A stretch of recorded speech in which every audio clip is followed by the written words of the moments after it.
Welcome to True Life Stories Radio, where real life stories are told with genuine emotion. Today, we're stepping into a powerful story of families, secrets, and a truth no one saw coming. And this is where the story begins. When I was 57, my only son sold my house right out from under me, packed up his wife, and moved 2 states away. They left me exactly $150 and a note on the kitchen counter that simply read, "You will figure it out." 15 years later, my grandson Googled my name for a college assignment and called me in tears. Within 12 hours, I had 200 missed calls from the son who threw me away like trash. Before I continue this story, let me know where you are watching from in the comments below. Hit like and subscribe if you have ever had to stand up to family who severely underestimated your worth. The screen of my smartphone illuminated the pitch-black darkness of my private study, casting a harsh, pale glow over the polished mahogany desk. It was buzzing again, a relentless, frantic vibration that threatened to rattle the phone right off the edge. I sat back in my leather chair, perfectly still, watching the notifications pile up.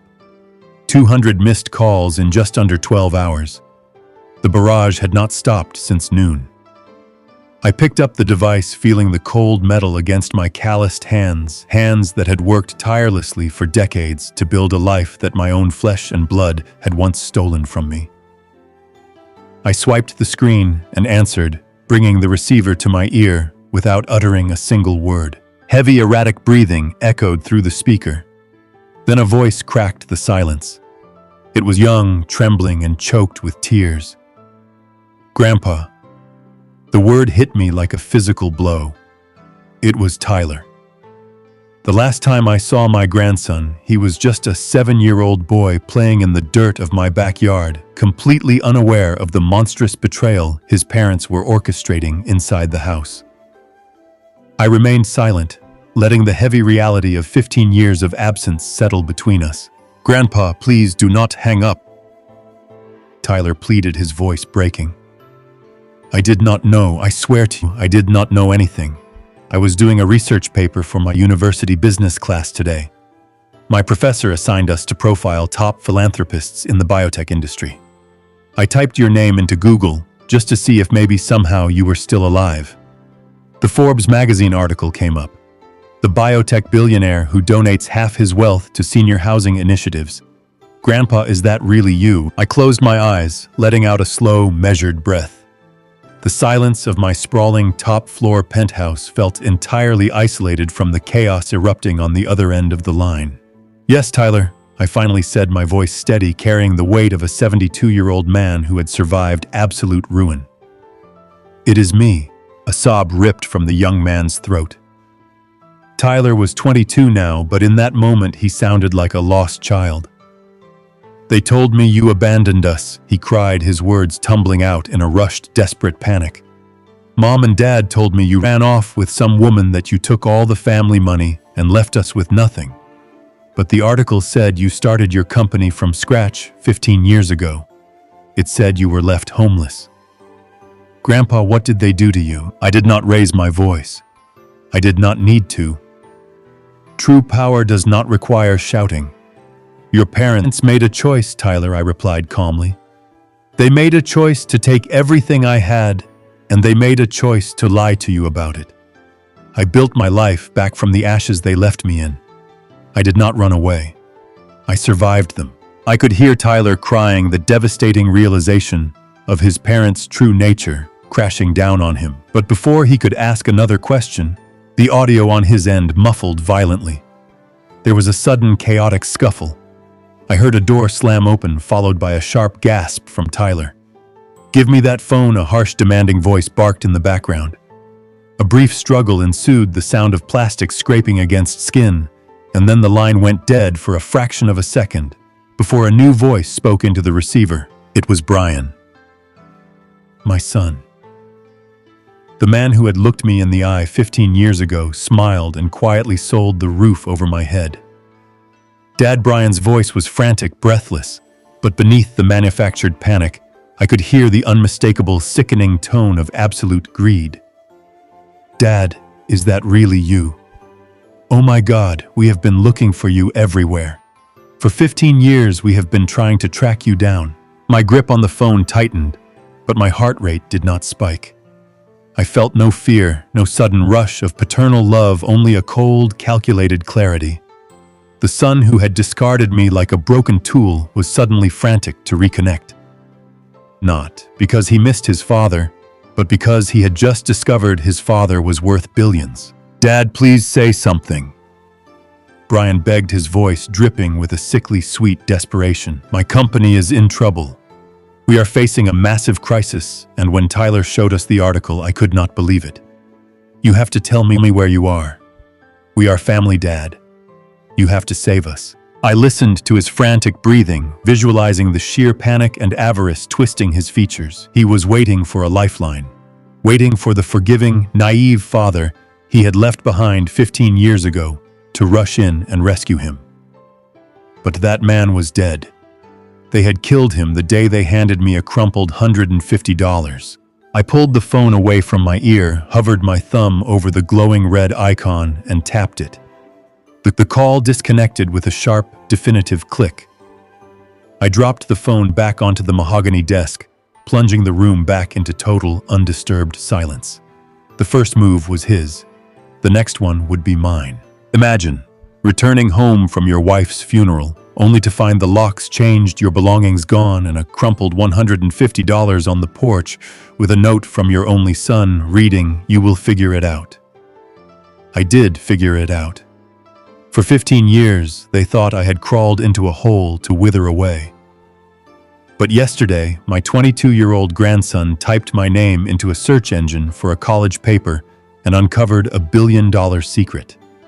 Within 12 hours, my phone was blown up with 200 missed calls from the very people who threw me away like garbage. Before I tell you how I handled the ultimate family betrayal, let me know in the comments where you are watching from. Hit like and subscribe if you believe karma never misses an address. The screen of my smartphone illuminated the pitch-black darkness of my private study, casting a harsh, pale glow over the polished mahogany desk. Outside my floor-to-ceiling windows, the city skyline glittered like scattered diamonds, a stark contrast to the dark memories flooding my mind. My phone was buzzing again, a relentless, frantic vibration that threatened to rattle the device right off the edge of the table. I sat back in my leather chair, perfectly still, watching the notifications pile up. 200 missed calls in just under 12 hours. The barrage had not stopped since noon. I picked up the phone, feeling the cold metal against my calloused hands that had worked tirelessly for decades to build a life my own flesh and blood had once stolen from me. I swiped the screen and answered, bringing the receiver to my ear without uttering a single word. Heavy, erratic breathing echoed through the speaker. Then a voice cracked the silence. It was young, trembling, and choked with tears. "Grandpa." The word hit me like a physical blow. It was Tyler. The last time I saw my grandson, he was just a 7-year-old boy playing in the dirt of my backyard, completely unaware of the monstrous betrayal his parents were orchestrating inside the house. I remained silent, letting the heavy reality of 15 years of absence settle between us. "Grandpa, please do not hang up," Tyler pleaded, his voice breaking into a sob. "I did not know, I swear to you, I did not know anything. I was doing a research paper for my university business class today. My professor assigned us to profile top philanthropists in the biotech industry. I typed your name into the search bar just to see if maybe somehow you were still alive. The Forbes magazine article came up. The biotech billionaire who donates half his wealth to senior housing initiatives. Grandpa, is that really you?" I closed my eyes, letting out a slow, measured breath. The silence of my sprawling top-floor penthouse felt entirely isolated from the chaos erupting on the other end of the line. "Yes, Tyler," I finally said, my voice steady, carrying the weight of a 72-year-old man who had survived absolute ruin. "It is me." A harsh sob ripped from the young man's throat. Tyler was 22 now, but in that moment he sounded like a lost, devastated child. They told me you abandoned us, he cried, his words tumbling out in a rushed, desperate panic. Mom and Dad told me you ran off with some woman, that you took all the family money and left us with absolutely nothing. But the article said you started your company from scratch 15 years ago. It said you were left homeless. Grandpa, what did they do to you? I did not raise my voice. I did not need to. True power does not require shouting. Your parents made a choice, Tyler, I replied calmly. They made a choice to take everything I had, and they made a choice to lie to you about it. I built my life back from the ashes they left me in. I did not run away. I survived them. I could hear Tyler crying, the devastating realization of his parents' true nature crashing down on him. But before he could ask another question, the audio on his end muffled violently. There was a sudden, chaotic scuffle. I heard a door slam open, followed by a sharp gasp from Tyler. "Give me that phone," a harsh, demanding voice barked in the background. I could hear Nicole shouting in the distance, telling him to put it on speaker. A brief struggle ensued, the sound of plastic scraping against skin, and then the line went dead for a fraction of a second before a new voice spoke into the receiver. It was Brian. My son. The man who had looked me in the eye 15 years ago smiled and quietly sold the roof over my head. Dad. Brian's voice was frantic, breathless, but beneath the manufactured panic, I could hear the unmistakable, sickening tone of absolute greed. Dad, is that really you? Oh my God, we have been looking for you everywhere. For 15 years, we have been trying to track you down. My grip on the phone tightened, but my heart rate did not spike. I felt no fear, no sudden rush of paternal love, only a cold, calculated clarity. The son who had discarded me like a broken tool was suddenly frantic to reconnect. Not because he missed his father, but because he had just discovered his father was worth billions. Dad, please say something. Brian begged, his voice dripping with a sickly sweet desperation. My company is in trouble. We are facing a massive financial crisis, and when Tyler showed us the article, I could not believe it. You have to tell me where you are. We are family, Dad. You have to save us. I listened to his frantic breathing, visualizing the sheer panic and avarice twisting his features. He was waiting for a lifeline, waiting for the forgiving, naive father he had left behind 15 years ago to rush in and rescue him. He actually believed that time and blood would erase the memory of standing in an empty driveway, holding a pathetic wad of cash while the moving truck drove away. But that man was dead. They had killed him the day they handed me a crumpled $150 and told me to figure it out. Now he wanted me to save his failing real estate business. He wanted the billionaire philanthropist, not the father. I pulled the phone away from my ear, hovered my thumb over the glowing red icon, and tapped it. The call disconnected with a sharp, definitive click. I dropped the phone back onto the mahogany desk, plunging the room back into total, undisturbed silence. The first move was his. The next one would be mine. The heavy mahogany doors of my private boardroom clicked shut, sealing us inside. Brian did not waste time with pleasantries or fake apologies. He walked straight to the long glass table and tossed a thick, glossy folder across its surface. It slid and stopped exactly in front of me. I looked at the folder, then up at the man who used to be my son. He was wearing a tailored suit that tried to mask the desperate sweat beading on his forehead. He leaned over the table, planting his hands flat on the glass, and demanded a $2 million loan to save his failing real estate development firm. He spoke rapidly, throwing around terms like liquidity crisis and temporary market downturns, trying to sound like a savvy businessman negotiating a deal. But I could see the sheer panic in his eyes. He was drowning, and he expected me to be his life raft. I sat back in my chair, keeping my hands perfectly still on my lap, and let him talk. I did not interrupt. I just watched the breathtaking audacity unfold in real time. Then Nicole chimed in. She was sitting next to him wearing an expensive silk dress paid for by someone else's money. crossing her legs with a practiced elegance that made my stomach turn.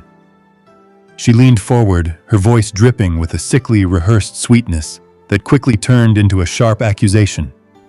She looked me right in the eye and said that while a loan for the business was the priority, we also needed to discuss Tyler. She had the nerve to tell me that growing up without a grandfather had been incredibly hard on my grandson. She claimed my sudden disappearance 15 years ago had left a deep psychological void in Tyler's life. According to her twisted narrative, I was the one who had abandoned them. She sat there in my room and demanded that I immediately set up a massive trust fund for Tyler to compensate for my absence during his childhood. The absolute shamelessness of it all hung heavy in the air.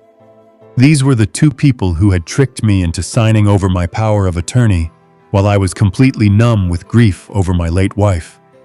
These were the people who liquidated my home, packed up their belongings, and fled across state lines. They had left me with a single crumpled $100 bill and a $50 along with a note telling me to figure it out. Now they were trying to rewrite history, casting themselves as the abandoned victims of a negligent father. I did not scream. I did not throw the folder back in their faces. The anger inside me was not a fiery explosion. It was a cold and calculating glacier. I looked at the $2 million proposal, then at Nicole, and then at Brian. I let the silence stretch out for 10, maybe 15 seconds. I furrowed my brow slightly and let out a soft sigh, deliberately acting as though I was hesitating. I made it look like I was a tired, guilty old man, genuinely wrestling with the weight of my past mistakes and considering their ridiculous demands. That hesitation was a test, and Brian failed it instantly. Patience had never been his strong suit, and desperation had stripped away whatever thin veneer of respect he had left. He slammed his fist down on the glass table. The sharp, cracking sound echoed loudly through the room. His face flushed a dark, angry red, and the facade of the desperate but respectful businessman completely shattered. He pointed a trembling finger at me, his voice rising to an ugly and entitled shout. He told me to stop playing games. He yelled that I was 72 years old and had absolutely no use for billions of dollars. He said I was an old man sitting alone in a penthouse while my real family was struggling to survive. He leaned so close I could see the frantic pulse beating in his neck and spat out the words that sealed his fate forever. He told me that I owed them this money. He said I owed them for disappearing all those years ago and leaving them to fend for themselves. That was the moment. The final drop of water that caused the glass to overflow. He actually believed his own lies. He believed that because I had remained silent for a decade and a half, I was weak. He thought my quiet observation was submission. I looked at his red, angry face and I did not see my son anymore. I saw a parasite that had finally run out of hosts. I kept my expression entirely blank, locking away the lethal trap I was about to spring. The tension in the private boardroom was thick enough to choke on. Brian was still leaning over the massive glass table, his face flushed with a toxic mix of entitlement and panic, waiting for me to simply hand over $2 million to save his sinking business.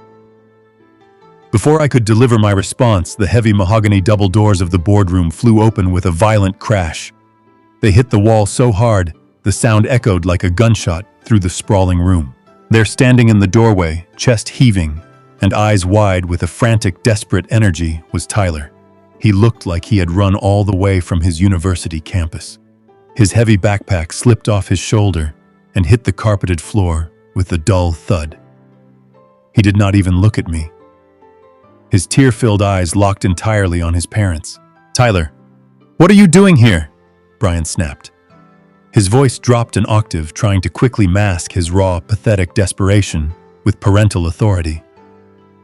Nicole immediately stood up, smoothing down her expensive silk dress. Her fake smile trembled as she reached a hand out toward him. Tyler ignored her outstretched hand. He stepped further into the room, his breathing ragged. "You love me," he said, his voice shaking, but growing louder with every single word. My entire life you told me he abandoned us. You told me he ran away with some mistress and drained our family bank accounts. Nicole's face drained of color. She glanced at me nervously, then back at her son. Sweetheart, please, we can talk about this at home. This is not the time or the place for this conversation. Your father and I are trying to conduct very important business. Business. Tyler scoffed, a bitter, heartbroken laugh escaping his lips. You are here begging him for money. The man you told me was a selfish coward. The man you said left us to starve. I read the articles on my way over here. I saw the dates.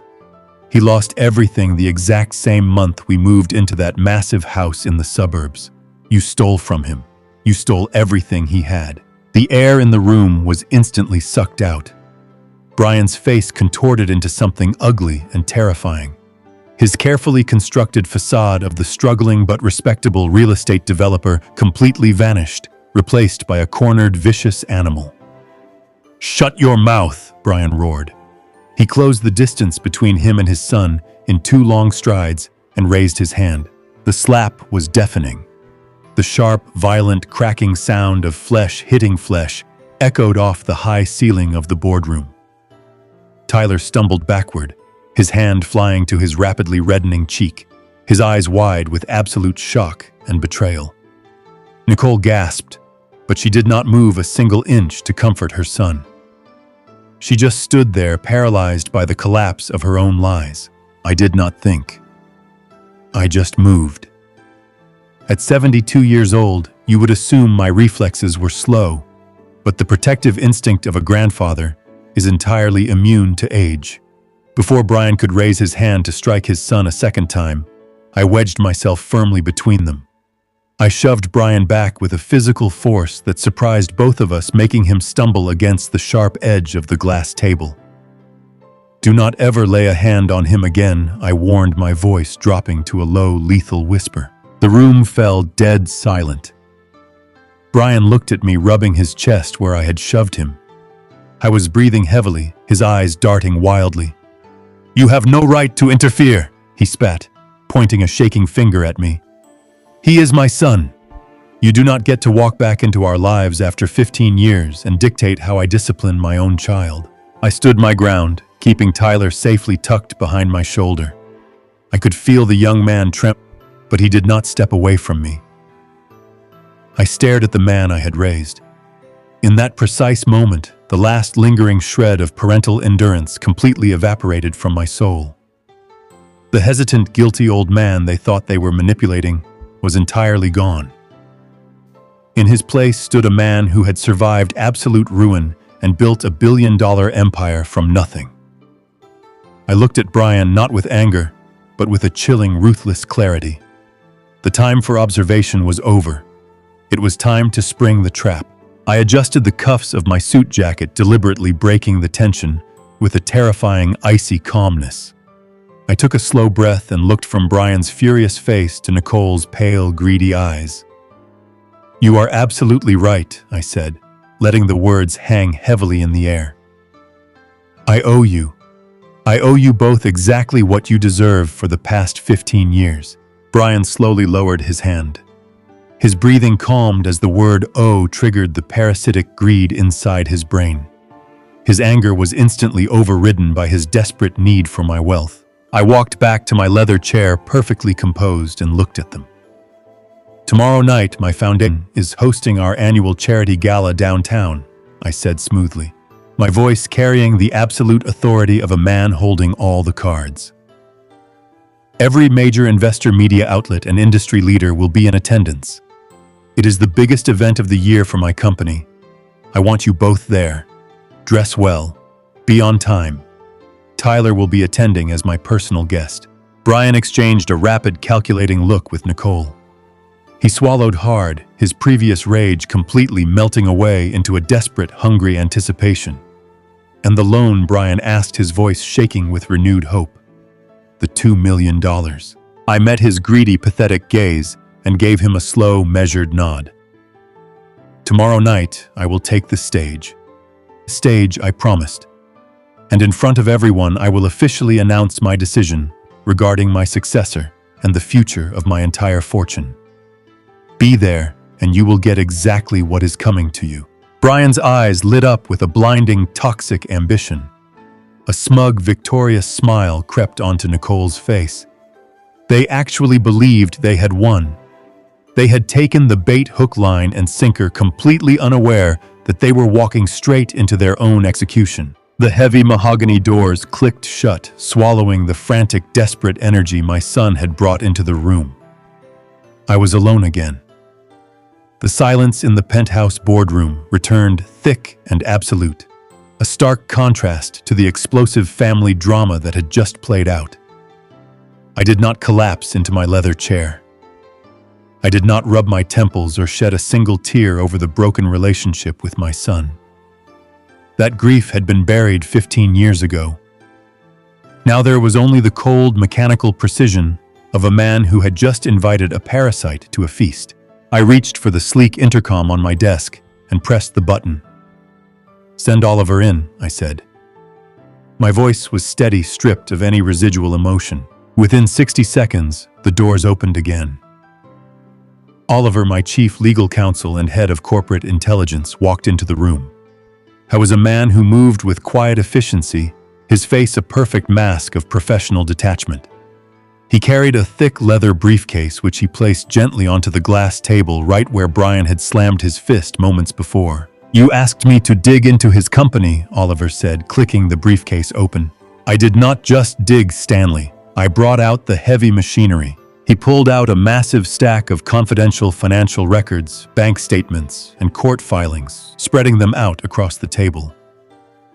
I looked at the sea of paperwork. Brian thought he could walk into my office, throw around some industry buzzwords, and blind me with a fabricated story about a temporary liquidity crisis. He and his wife actually believed the man who had built a global biotechnology empire from absolute scratch would simply hand over $2 million without running a forensic background check. Oliver tapped a manicured finger against a spreadsheet, highlighted in bright red ink. "Your son is not just experiencing a market downturn." Oliver stated, his tone completely flat. "He is broke. In fact, broke would be a massive improvement over his current situation. Brian is drowning in catastrophic criminal debt." I leaned forward, my eyes scanning the heavily redacted documents. "For the past 3 years," Oliver continued, "Brian has been running his real estate development firm like a personal piggy bank. He has been systematically siphoning funds from his ongoing residential projects to fund a lavish lifestyle. Designer clothes, luxury cars, expensive vacations, all paid for by money that did not belong to him. He created a web of fake vendor invoices to cover his tracks, but he got sloppy. But that is not the worst part," Oliver said, pulling a secondary file from his briefcase. This file had a federal seal printed near the top margin. 2 months ago, a group of private investors caught on to the discrepancies in his quarterly reports. They hired a forensic accounting firm. The auditors discovered a gaping black hole in his corporate accounts. Brian has embezzled $4 million from his own investors. He is currently under an active covert investigation by the Federal Bureau of Investigation. The puzzle pieces snapped together with crystal clarity. The frantic phone calls. The sudden, desperate need to reconnect after 15 years of silence. The aggressive demand for exactly $2 million. Brian did not want my money to invest in new properties. He needed a massive, immediate injection of untraceable cash to quietly plug the hole in his accounts before the federal agents kicked his front door off the hinges. He was terrified, cornered, and looking for a scapegoat. He thought he could use the father he had thrown away as a human shield against a federal indictment. I let out a low, humorless laugh. It was a pathetic, brilliant kind of arrogance. He had thrown me out onto the street with $150, assuming I would simply roll over and die. Now facing decades in a federal penitentiary, he expected me to blindly hand over $2 million to save him from his own greed. He really thought I was still that same naive, grieving old man from 15 years ago. Oliver gathered the documents, stacking them neatly back into his briefcase. He looked at me, his expression grave. We have undeniable proof of his financial crimes, Stanley Oliver said quietly. The wire transfers, the fake shell companies, the forged signatures. It is all here. Should I call the authorities right now? We can hand this entire portfolio over to the federal investigators and have him arrested before he even makes it back to his house. I stood up from my chair and walked slowly over to the floor to ceiling windows. The city below was lighting up a sprawling grid of gold and silver stretching out toward the horizon. I looked down at the streets, thinking about the magnificent charity gala that would take place tomorrow night. I thought about Brian rushing home to tell his wife that they had successfully manipulated the old man, that their salvation was guaranteed. I wanted him to savor that feeling. I wanted him to taste victory. I wanted him to sleep soundly tonight, dreaming of the billions he was about to inherit. I turned back to Oliver and shook my head, my face a mask of absolute unforgiving ice. "No," I replied smoothly. "Do not call the police. Let him put on his expensive suit. Let him walk the red carpet. Let him step up onto the podium of glory and feel the heavy golden crown of victory resting on his head. Because a fall from the very bottom step is easily forgotten, Oliver. I want him to fall from the very top. Only when he believes he has won everything will we kick him off the edge." The bell above the door of the small corner cafe chimed softly, cutting through the low hum of the espresso machine. I sat in a booth near the back, nursing a black coffee, watching the entrance. Tyler walked in. He looked completely drained. The heavy bags under his eyes and his slumped shoulders told the story of a young man whose entire reality was fracturing piece by piece. He spotted me and navigated through the narrow maze of wooden tables. He slid into the booth across from me, keeping his gaze fixed on the scarred wooden tabletop. I did not offer him a warm smile or a comforting pat on the shoulder. This was not a family reunion. This was an intervention. I reached into the inner pocket of my suit jacket and pulled out a small silver flash drive. I placed it squarely in the center of the table. The metal clinked against the wood, drawing his eyes downward. I told him that inside that small drive was the absolute truth about the people who raised him. I explained that his father was not suffering from a simple market downturn. I laid out the facts plainly. Brian had embezzled $4 million from his own investors. He had falsified documents, created fake vendor accounts, and funneled stolen money to maintain a lifestyle of pure luxury. I told Tyler that his parents were not looking for a family reconciliation. They were looking for a human shield to place between themselves and a federal indictment. Tyler stared at the silver drive as if it were a venomous snake. His breathing grew shallow.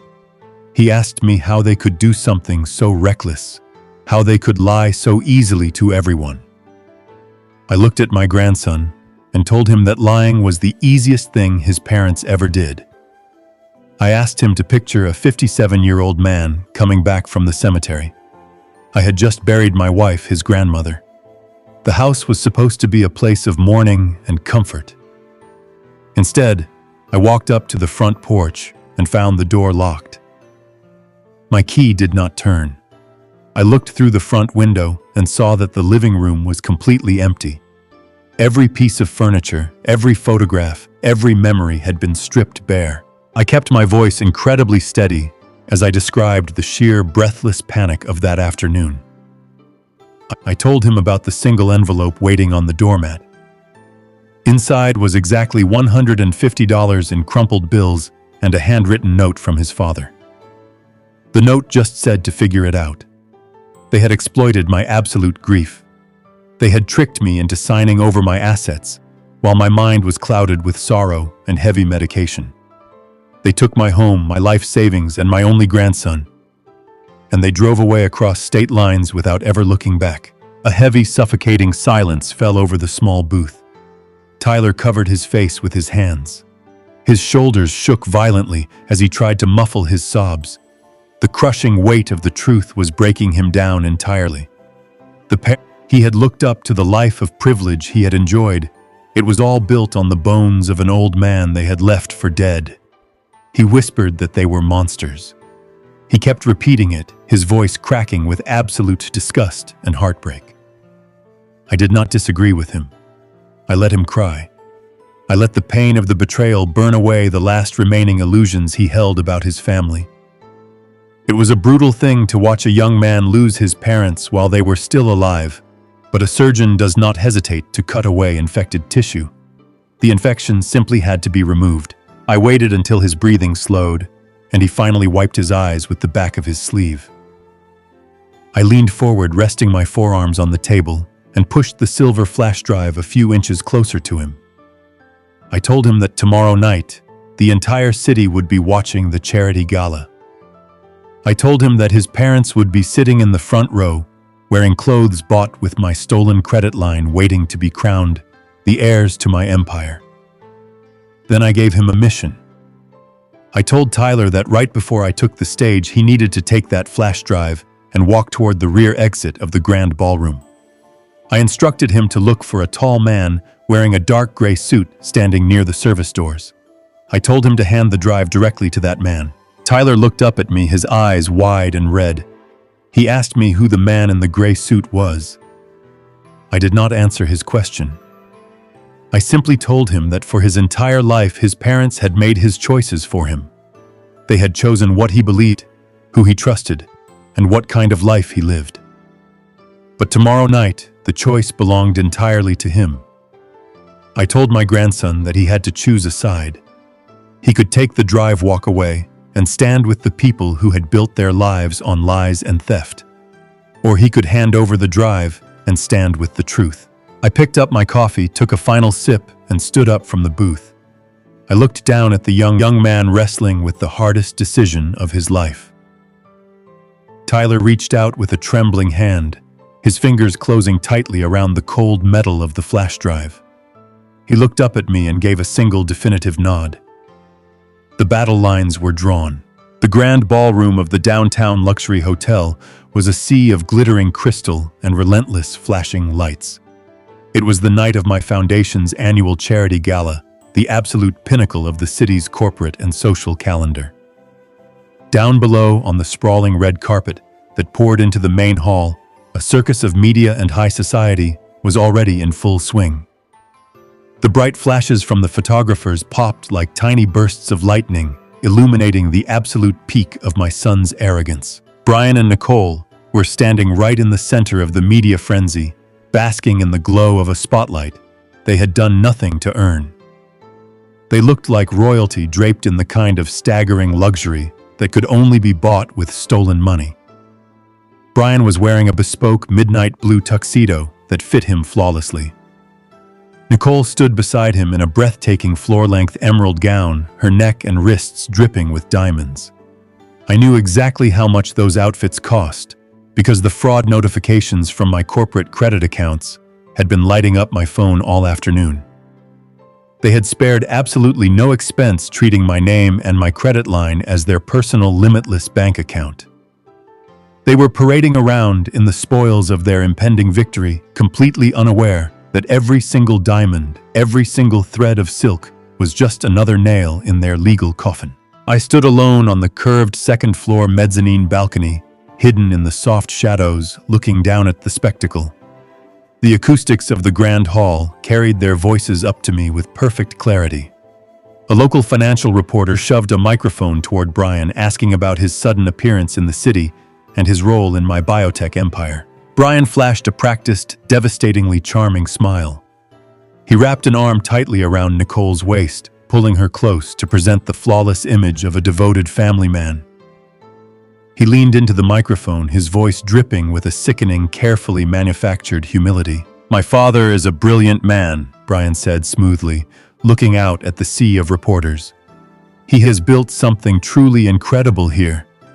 But he is getting older, and the demands of leading a global company are taking their toll on him. I am here to step up. I am here to take over the empire so that he can finally rest. It is my duty as his son to carry the torch and to care for him in his final years. He has given so much to the world, and now it is time for his family to give back to him." Nicole nodded beside him, placing a manicured hand over her heart, playing the role of the supportive, loving daughter-in-law to absolute perfection. I gripped the cold marble railing of the balcony.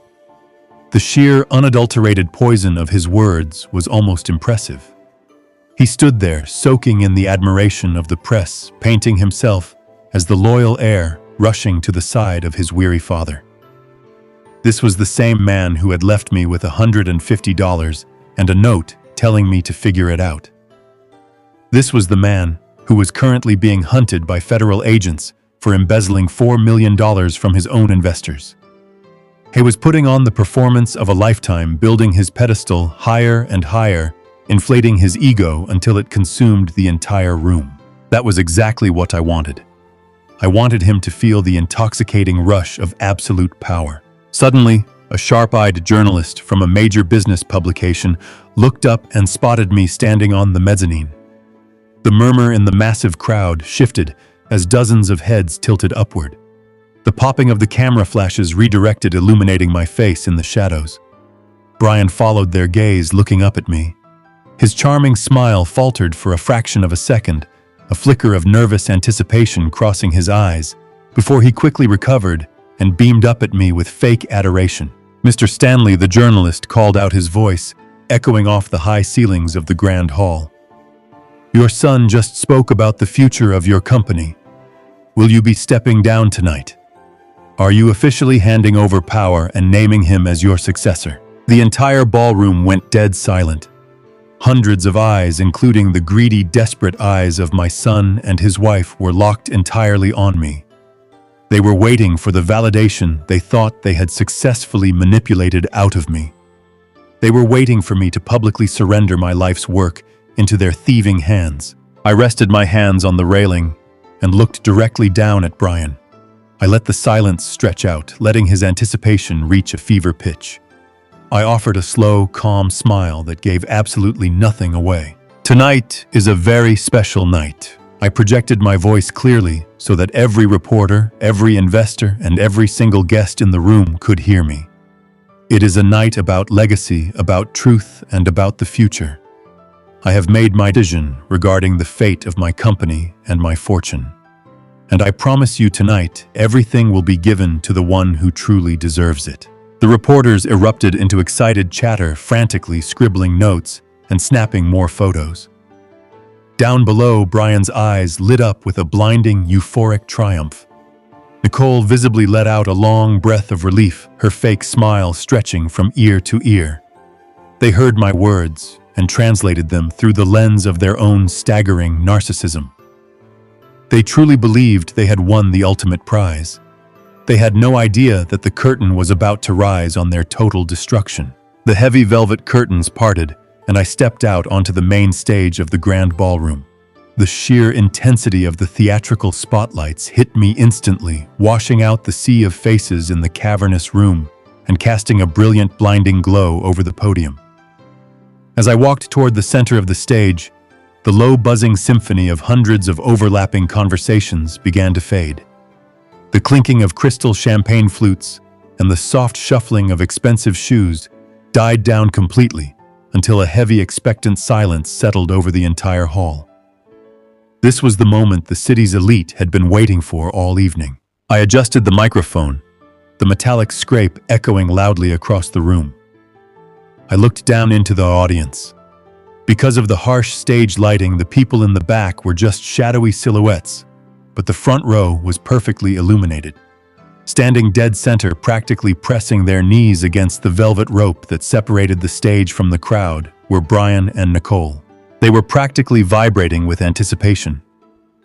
Brian had unbuttoned his suit jacket and shifted his weight forward, looking like a runner waiting for the starting pistol. He was staring up at me with wide, unblinking eyes, a tight, arrogant smile plastered across his face. He had already raised one hand to his chest, casually adjusting his designer silk tie, physically preparing himself to walk up the steps and accept his coronation. Nicole stood shoulder to shoulder with him, her manicured hands clasped tightly together in front of her emerald gown, looking up at me with an expression of breathless, manufactured devotion. They were so utterly consumed by their own staggering greed that they did not notice the cold, unyielding, completely hollow look in my eyes. I leaned into the microphone, my voice ringing out deep and steady, commanding the absolute attention of every single person in the room. 15 years ago, I began letting the words hang in the heavy air. 15 years ago, I stood on an empty driveway with nothing but the clothes on my back. I had no home. I had no family. I had exactly $150 to my name. A soft, captivated murmur rippled through the crowd of investors and journalists. They loved this story. To them, it was the ultimate American underdog narrative. The brilliant founder who rose from the ashes of personal tragedy to build a biotechnology empire. Down in the front row, Brian's smile widened.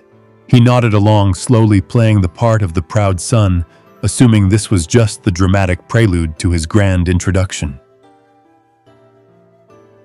I built this company on a foundation of absolute survival. I continued keeping my gaze locked directly on Brian. I spent the last decade and a half securing the future, developing innovations that change lives and creating a legacy of staggering wealth. But true legacy is not simply about what you build. It is about what you leave behind. And more importantly, who you leave it to. The tension in the ballroom reached a fever pitch. The flashing of the cameras intensified a rapid-fire strobe light, capturing the historic moment. Brian took a half step forward, his polished leather shoes pressing against the velvet rope. He was ready. He was waiting for his name. Tonight, I announce the final irrevocable disposition of my entire estate. I said, my voice dropping to a sharp, lethal register. Effective immediately, 100% of my corporate equity, my voting rights, my real estate holdings, and my personal liquid assets are being permanently transferred into a newly established ironclad legal entity. Brian's chest puffed out. He looked around at the journalists ready to absorb their envy. I am officially launching the $150 trust, I declared loudly. Brian blinked. His arrogant smile froze in place.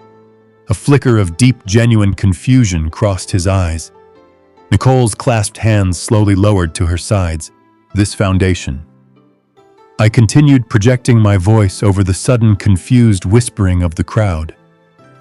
Is dedicated exclusively to the protection and rehabilitation of elderly individuals who have been the victims of severe financial abuse. It will provide absolute legal and financial warfare against the predators who prey on the vulnerable.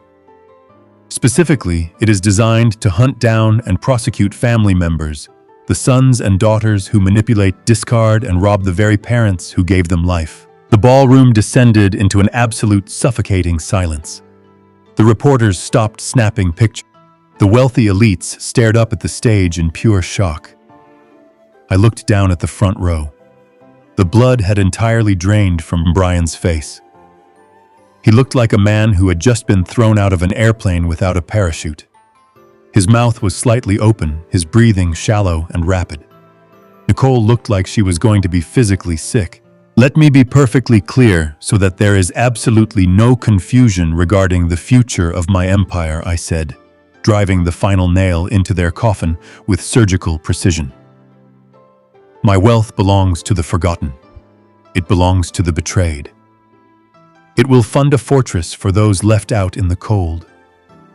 There are no corporate heirs. There will be no generational wealth transfer. Not a single cent of my fortune will ever go to my bloodline. The shockwave that ripped through the ballroom was instantaneous. A collective audible gasp echoed from the crowd. Down in the front row, the fragile, polished facade of the loving son completely and violently shattered. The realization of what had just happened crashed down on Brian, snapping his mind in half. The billions of dollars he had already spent in his head evaporated into thin air. The absolute public humiliation broke him. He lunged forward, grabbing the velvet rope with both hands. His face contorted into a mask of pure, unhinged rage. He did not care about the cameras. He did not care about the hundreds of powerful people watching him. He screamed at the top of his lungs, his voice echoing shrilly off the grand walls. He yelled that I was losing my mind. He screamed that I was a senile, crazy old man who did not know what he was doing. His face turned a dark, furious purple as he pointed a shaking finger directly at me, screaming that I had absolutely no right to stand up there and strip away his assets. Brian was still screaming, his face a furious shade of red, demanding that someone stop me from taking away his assets. I did not raise my voice to argue with him. I did not call for security to drag him away. I simply reached into the inner pocket of my tailored suit jacket and pulled out a small black remote. I aimed it at the control booth in the back of the room and pressed a single button. The massive digital screen behind me flickered. The corporate logo of my biotechnology firm completely vanished. In its place, a new image illuminated the grand ballroom. It was a high-definition, 30-foot-tall photograph. It did not show a pharmaceutical breakthrough or a blueprint for a new senior care facility. It showed a piece of yellowed, torn paper resting next to a crumpled $100 bill and a single $50 bill. The handwriting on the note was blown up to a massive scale, perfectly legible for every single person in the room to read. It simply said, "You will figure it out." I leaned back into the microphone, my voice perfectly calm and lethal. I told the audience to look closely at the screen. I explained that they were looking at the entire foundation of my billionaire empire.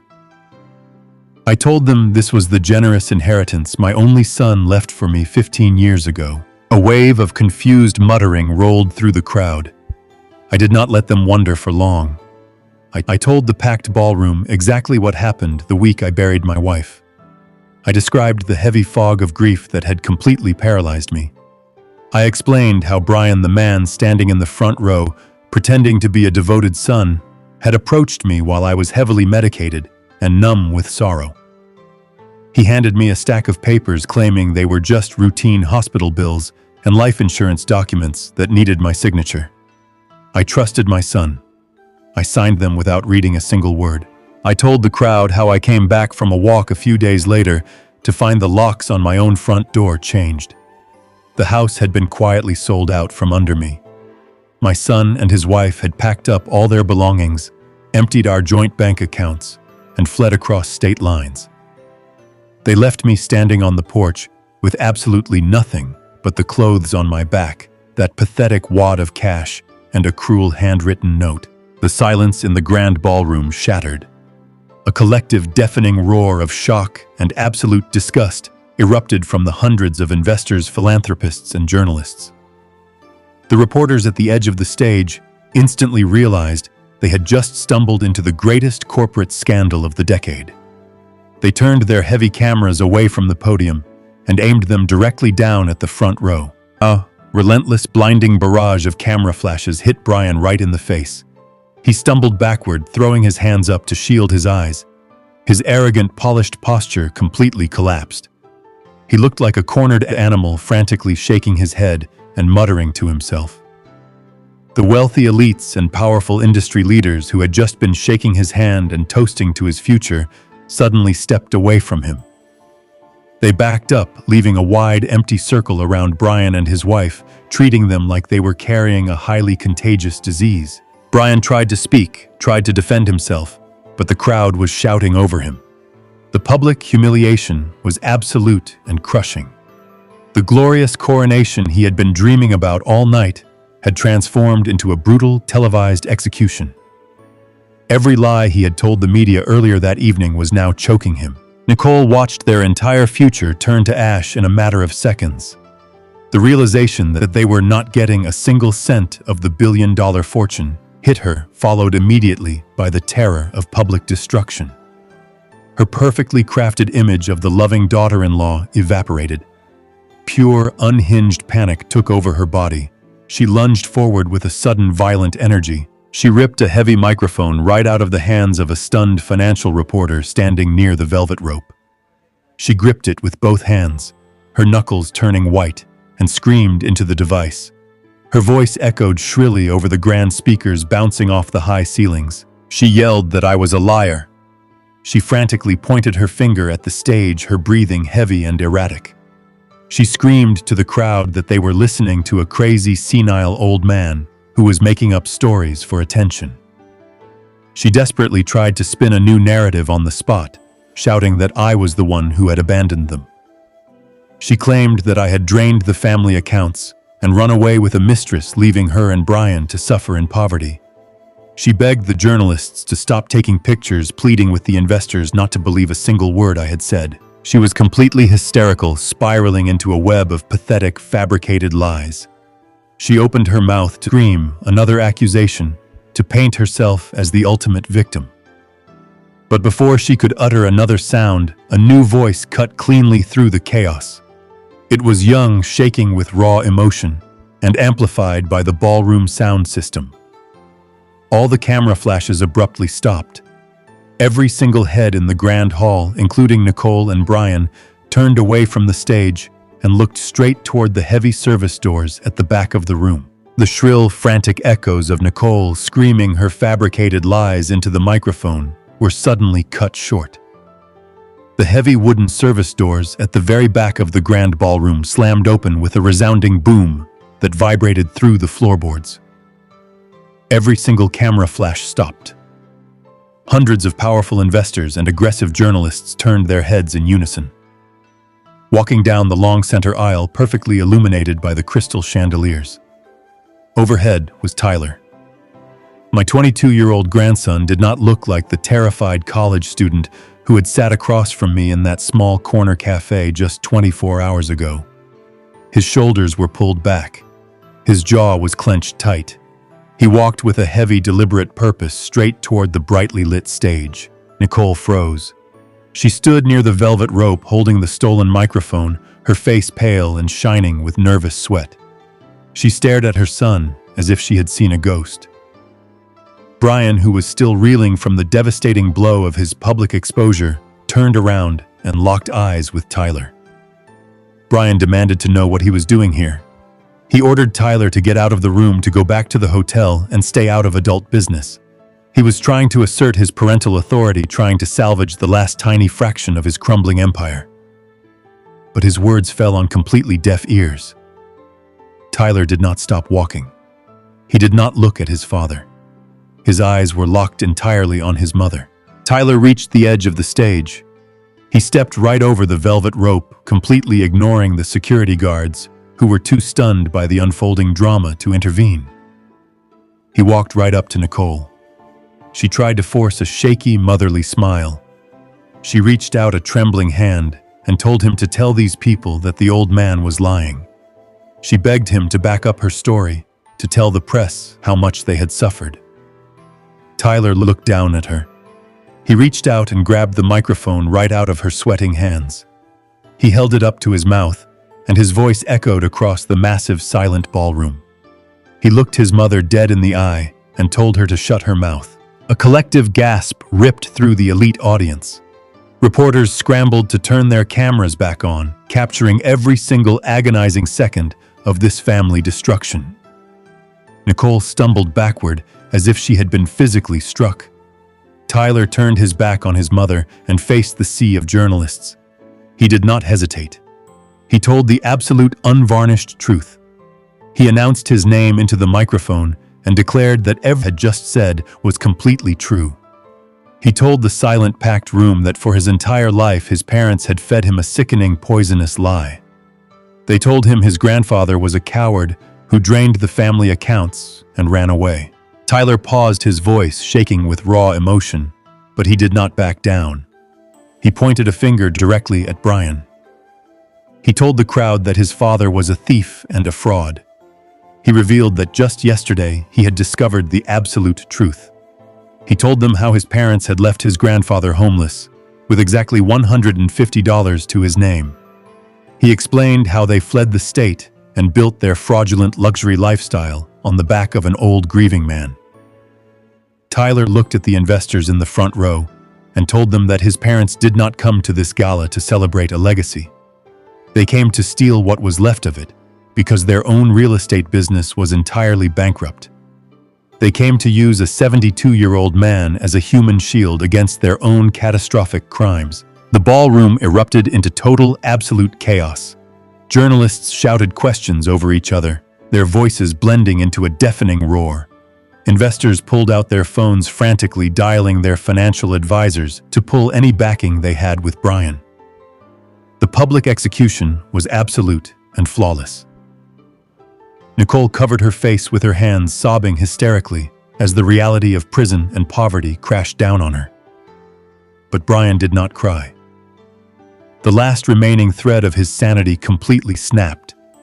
The son he had manipulated, the boy he had controlled his entire life, had just driven a knife right through his public image in front of the most powerful people in the city.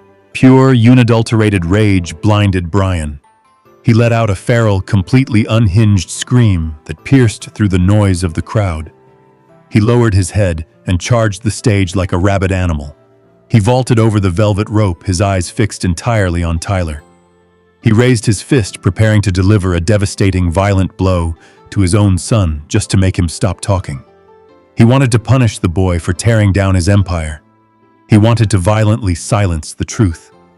But he completely forgot who else was standing on that stage. I did not wait for security. I did not flinch. Decades of survival had hardened my instincts to solid iron.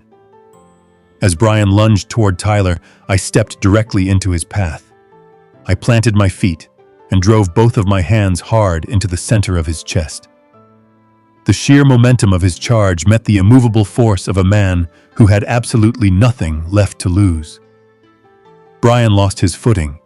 He stumbled violently backward, his arms flailing in the empty air. Before he could regain his balance, the elite security team of the Grand Hotel swarmed the stage. 6 heavily built guards in dark suits descended on him from every direction. They tackled Brian, grabbing his arms and shoulders, and slammed him face first into the polished hardwood floor. The sickening sound of his impact echoed through the microphone that Tyler had dropped on the stage. Brian thrashed and kicked screaming profanities into the floorboards as the guards pinned his wrists violently behind his back. The perfect, charming businessman was gone, replaced by a pathetic, restrained criminal, completely humiliated in front of the entire world. The absolute destruction of my son was broadcasting live to millions. But the night was not over. The final crushing blow was still waiting in the wings. Through the blinding flashes of the cameras, the frantic crowd parted once again, making way for the ultimate consequence. The heavy thud of Brian hitting the polished hardwood floor echoed through the silent ballroom. 6 massive security guards had him completely pinned down. His arms were wrenched painfully behind his back, his expensive midnight blue tuxedo wrinkling and tearing under the weight of the men holding him. He was thrashing like a wild animal caught in a snare, his face pressed hard against the stage, gasping for breath. The crowd below was absolutely paralyzed. The wealthy elites, the investors, and the journalists simply stared in stunned silence at the spectacular collapse of a man who had thought he was invincible. From the dark shadows of the backstage wings, a figure emerged. It was Oliver, my chief legal counsel. He did not run or rush. He walked with the slow, measured pace of an executioner who knew exactly how much time he had. His face was a mask of perfect, chilling indifference. In his right hand, he carried a thick, heavy manila folder. The bright stage lights illuminated the bold red lettering stamped across the front cover. Oliver stepped over the discarded microphone and stopped right in front of where Brian was pinned to the floor. Brian craned his neck upward, his face red and slick with sweat, his eyes wide with a sudden creeping terror. He looked at Oliver, then at the thick file, recognizing the fatal weight of whatever was inside it. Oliver did not show a single ounce of pity. He simply let go of the folder. It dropped with a heavy, satisfying slap right next to the sweating face of my son. Several loose documents spilled out onto the hardwood floor, perfectly positioning themselves under the bright stage lights. The journalists in the front row immediately leaned forward, their heavy camera lenses zooming in on the pages. They captured every single detail, including the undeniable federal seal printed at the top of the forensic accounting report. Oliver bent down slightly, picking up the microphone that Tyler had dropped moments before. He tapped it once to ensure it was still live, the sound booming across the cavernous grand hall. He looked down at my son, and spoke with a cold, surgical precision that cut through the remaining tension in the room. He told Brian that he had walked into my private boardroom just 24 hours ago, aggressively demanding a $2 million loan to save his failing real estate empire. The voice of my lawyer was perfectly steady, echoing over the giant speakers. He told the entire room that the desperate story of a temporary market downturn was a complete fabrication. He pointed down at the scattered documents and announced that the forensic audit inside that folder proved beyond a shadow of a doubt that Brian had embezzled $4 million from his own private investors. The collective gasp from the audience was deafening. The investors who had been shaking hands with Brian just an hour ago physically recoiled in disgust. A few of them immediately pulled out their phones, frantically calling their financial teams to sever any remaining ties with his crumbling firm. The journalists snapped rapid-fire photos of the scattered bank statements, capturing the undeniable evidence of the fake shell companies and the forged vendor invoices. The massive financial fraud was no longer a secret. It was a spectacular televised reality. Brian stopped struggling against the security guards. The fight completely drained out of his body, replaced by a cold, paralyzing dread. His eyes darted frantically across the spilled documents near his face. He saw the highlighted bank transfers. He saw the exact dates of the stolen funds. The arrogant, entitled rage that had fueled his attack on his own son completely evaporated. He was no longer a furious man demanding respect. He was a cornered, broken criminal who had just realized that there was absolutely nowhere left to hide. Down in the front row, Nicole fell to her knees. She was clutching her emerald gown, openly sobbing as the sheer magnitude of their destruction washed over her. She knew the lavish lifestyle she had built on stolen money was gone forever. There would be no mansion, no luxury cars, and no billionaire inheritance. There was only the crushing reality of total, inescapable poverty and the looming shadow of federal prison. Then a new sound pierced through the heavy silence of the grand ballroom. It started as a faint, distant wail echoing through the city streets, but it grew louder and more insistent with every passing second. It was the sharp, undeniable sound of approaching police sirens. The wailing multiplied as multiple patrol cars and federal transport vehicles converged on the luxury hotel. The sound bled through the thick walls and heavy glass windows of the ballroom, ringing loudly in the ears of my son. Pure, unadulterated panic violently seized him. He started thrashing under the guards again, twisting his shoulders and kicking his legs in a pathetic, desperate attempt to find a way out. He screamed that it was a setup, that the documents were forged, but his voice cracked with raw, pathetic fear. He bucked against the heavy hands holding him down, looking wildly toward the rear exit, desperately trying to escape a steel trap that had already snapped completely shut around him. The wailing sirens outside reached a deafening pitch, vibrating through the crystal chandeliers above us. The heavy brass handles of the main ballroom doors turned, and the massive wooden panels were thrown wide open. The chaotic murmurs of the wealthy elites died, instantly replaced by a tense, suffocating silence. A wave of local police officers flooded into the grand hall, fanning out to secure every exit. But they were not the ones leading the charge. Walking ahead of the uniformed officers were four men dressed in sharp, immaculate, dark gray suits. They moved with a terrifying, synchronized purpose, their faces completely devoid of any emotion. Pinned to their belts and hanging from lanyards around their necks were the unmistakable gold shields of the Federal Bureau of Investigation. I recognized them immediately. They were the exact men I had pointed out to Tyler earlier that evening, the men waiting by the service doors.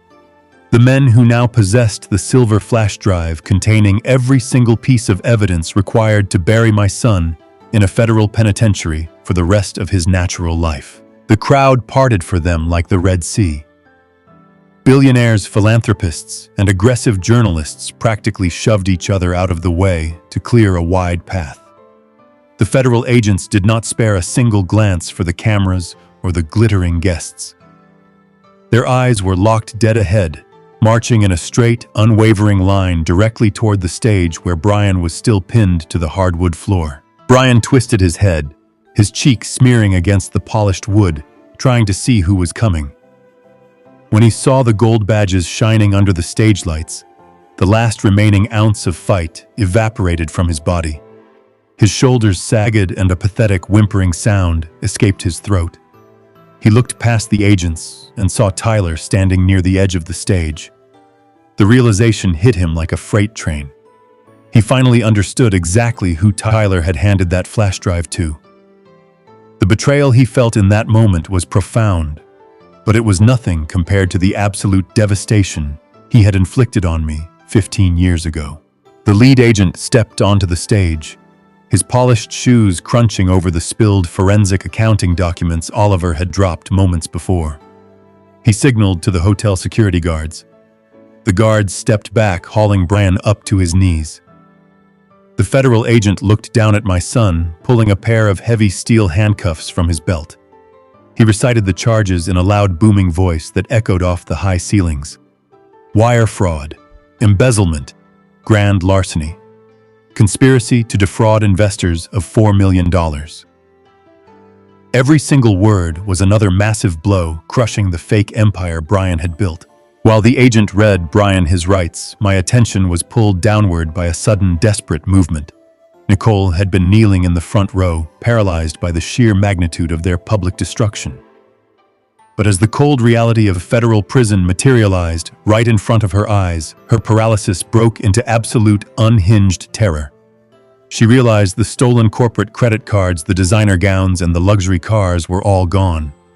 She realized her freedom was expiring in real time. She scrambled forward, her expensive emerald silk dress catching and tearing on the edge of a stray camera tripod. She crawled right to the edge of the stage, tears completely ruining her meticulously applied makeup. Her face was a twisted mask of pure panic. She reached up over the velvet rope and grabbed tightly onto my pant leg. Her hands were shaking violently, her diamond rings catching the harsh stage lights as she dug her fingers into the fabric of my suit. "Dad," she sobbed, her voice cracking into a shrill, hysterical pitch. "Dad, please, you have to stop them. You have to tell them it is a misunderstanding. We can fix this. We can give the money back. Please do not let them take us away. We are family. You have to save us. We are your family." She looked up at me with wide, bloodshot eyes, begging the very man she had mocked and robbed just a few hours prior. She expected the soft, forgiving old grandfather to magically reappear and shield her from the consequences of her own staggering greed. She actually thought the word family still held any weight between us. I looked down at the woman who had helped coordinate my ruin. I looked at the hands that had eagerly packed up my belongings while I was mourning the death of my wife. I felt no anger in that moment. I felt no pity. I felt absolutely nothing but the cold, pristine clarity of justice. I did not bend down to comfort her. I did not offer a single word of reassurance. I looked her dead in the eye, and with a slow, deliberate motion, I physically pulled my leg back, forcing her trembling hands to slip off my suit. She fell forward slightly, her hands hitting the cold floor of the stage. I looked down at her crying, pathetic face. I leaned forward just slightly, ensuring my voice was low enough for only her and Brian to hear, but sharp enough to cut straight through their souls. I looked at the two people who had destroyed my past, and I handed them their future. "You will figure it out," I said. It was the exact phrase they had written on that yellowed note 15 years ago. The exact words they had used to condemn me to a life on the streets.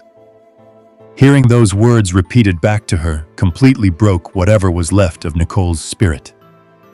She collapsed against the velvet rope, burying her face in her hands, wailing in absolute, inescapable despair as the federal agents hauled her husband to his feet and locked the steel cuffs tightly around his wrists. The sharp metallic click of the steel handcuffs locking around the wrists of my son echoed over the fading wails of the police sirens outside. That tiny mechanical sound seemed to snap the final remaining thread of his sanity. Brian did not hang his head in defeat. He did not accept his fate with any shred of quiet dignity. Instead, a violent, desperate survival instinct took over his entire body. He twisted his upper torso violently, ignoring the heavy grips of the federal agents holding his arms, and turned his furious bloodshot eyes directly toward his wife. Nicole was still slumped against the thick velvet rope, her expensive emerald gown torn and ruined, black mascara streaming down her pale face.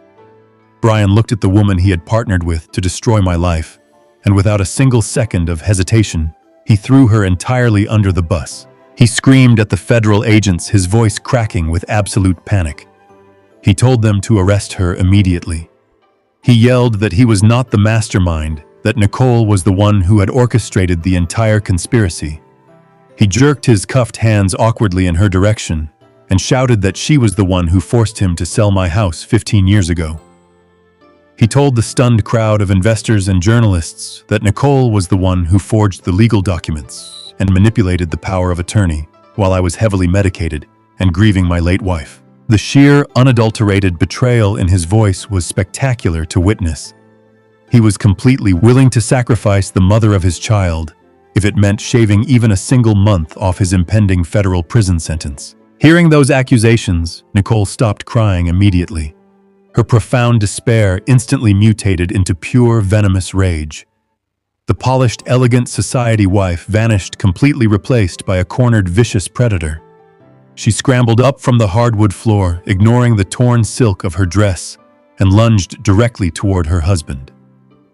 A hotel security guard had to step in quickly, grabbing her firmly by the shoulders to keep her from clawing at the face of my son. She screamed right back at him, her voice shrill and entirely unhinged. She told the federal agents not to listen to a single word he said. She yelled that Brian was a pathological liar, a coward, and a degenerate. She projected her voice over the chaotic murmurs of the ballroom, announcing to every powerful journalist and elite investor present that Brian had completely destroyed his own real estate firm through his own staggering incompetence. She screamed that he was the one who personally embezzled the $4 million from the private investors. She told the entire room that he did not lose the money in a bad real estate market, but that he had blown every single cent of it on illegal offshore gambling and catastrophic hidden debts. She frantically confessed to the entire crowd that she only went along with the recent credit card fraud because Brian had bankrupted their family and threatened to leave her with absolutely nothing. The flawless, carefully manufactured facade of their happy, successful marriage was violently ripped to shreds in front of hundreds of flashing camera lenses. It was an absolute bloodbath of mutual destruction. They stood there under the bright stage lights, viciously tearing each other apart, voluntarily confessing to massive federal crimes, just to ensure the other person went down with them. They were like two drowning rats stepping on each other's heads just to grab one more breath of air. The federal agents did not even need to interrogate them. They simply stood back and let the two criminals scream their full confessions into the open air, while the eager journalists recorded every single damning syllable. The microphones picked up every accusation, broadcasting their toxic greed to the entire world. The lead agent finally gave a sharp, definitive nod. Two local police officers stepped forward and grabbed Nicole by the arms, roughly pulling her hands behind her back and slapping a second pair of heavy steel handcuffs onto her wrists. She kicked and thrashed her heels, slipping on the polished floor, still screaming absolute profanities at her husband. Brian kept shouting over her, loudly begging the agents to offer him a plea deal, promising to testify against his wife, as they physically dragged him backward down the long center aisle of the grand ballroom. The elite guests parted ways immediately. The billionaires, the industry leaders, and the media personnel watched in absolute horrified silence as the two people who had arrived, looking like corporate royalty, were hauled away like rabid animals. The massive wooden doors of the grand hall slammed shut behind them, with a heavy final thud, instantly cutting off their frantic, pathetic screaming. The bright flashing lights of the cameras slowly faded. The chaotic, suffocating energy rapidly drained out of the massive room, leaving behind a profound stillness. I stood perfectly still on the center of the stage, looking out over the silent, stunned crowd. I looked down at Oliver, my lawyer, who gave me a slow, deeply respectful nod. I looked over at Tyler, my grandson, who was staring blankly at the closed wooden doors, quietly processing the permanent, irreversible end of his former life. The grand hall was completely quiet. The suffocating storm had finally passed. The brutal war I had waged in total silence was officially over. My empire was entirely secure, and the absolute order of my life had been flawlessly restored. The deafening chaos of the grand ballroom had entirely evaporated, replaced by a hollow, ringing silence. The flashing cameras, the shouting reporters, the federal agents hauling my son away in heavy steel handcuffs. It was all gone. What remained was the glittering debris of a shattered empire.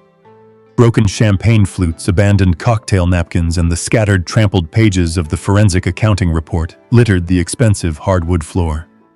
The elite guests had fled the scene as quickly as their luxury town cars could carry them, wanting absolutely nothing to do with the toxic fallout of my family's spectacular public execution. I stood near the edge of the stage, the heavy silence settling over my shoulders, and looked across the vast, empty hall.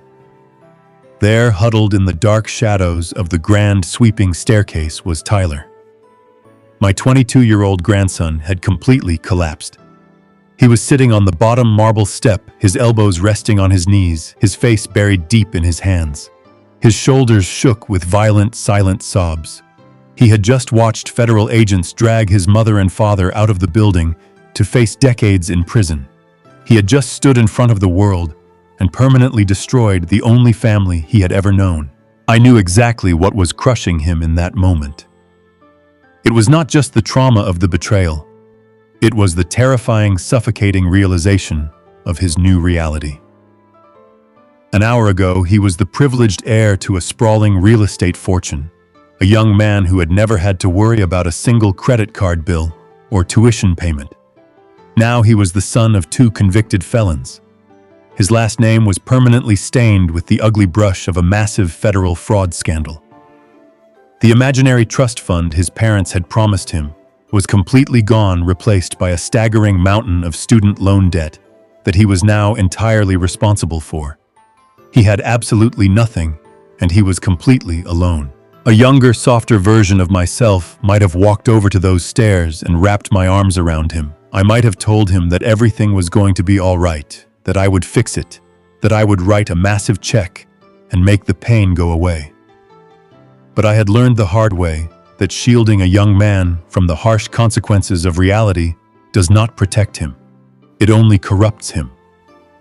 That kind of blind, unconditional financial coddling was exactly what had turned his father into a monster. I was not going to make the exact same mistake twice. A few yards away, a hotel janitor had nervously emerged from the service corridor. He was holding a wide, heavy push broom, looking around hesitantly, unsure if he was allowed to start cleaning the crime scene. I walked over to the young worker, reached out, and silently took the heavy wooden broom from his hands. I turned around and walked slowly across the debris-littered floor, the hard soles of my shoes clicking sharply against the hardwood, until I stood directly in front of my grandson. Tyler did not look up. He just kept crying, entirely consumed by his own devastating grief. I did not kneel down to his level. I did not offer a gentle, comforting whisper. I held the broom out and simply dropped it.